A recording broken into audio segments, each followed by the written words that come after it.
வெகுளாமை இணரெறி தோய்வண்ண இன்னா செய்யினும் புணரின் வெகுளாமை நன்று. குறளென முப்பால் திருவள்ளுவரினும் முதற்பாவலர். விளக்கம்: மிக சூடான பொருள் தம் முகத்தில் பட்டது போன்ற தீமையை ஒருவர் நமக்கு செய்தாலும் அவர் மீது கோபம் கொள்ளாதிருக்கும் சுபாவம் நல்லது. இதை ஒரு வார்த்தையில் சுருக்கமாக சொல்ல வேண்டுமானால் சூடும் சுபாவமும். இதோ அடுத்து வருகின்ற ஒளிப்பதிவில் இக்கட்டான சூழ்நிலையிலும் கோபத்தை அடக்கி சாந்த சுபாவத்துடன் நடந்து கொள்ளுதல் பற்றி ஓர் எடுத்துக்காட்டுடன் காண்பிக்கப்படுகிறது.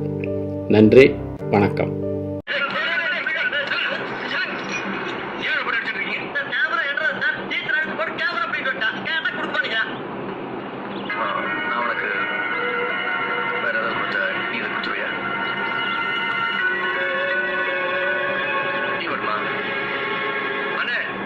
தம்பிக்கு சூட டீ போடுங்க. அல்லங்க கேமரா போட இது கொடுத்தா அவனுக்கு டீ கொடுப்பேன். கேமரா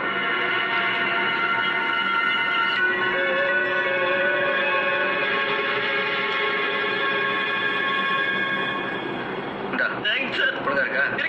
எதுக்கு போய் அடிச்சிட்டு எதுக்கு போய் அடிக்கிறது இல்லையா?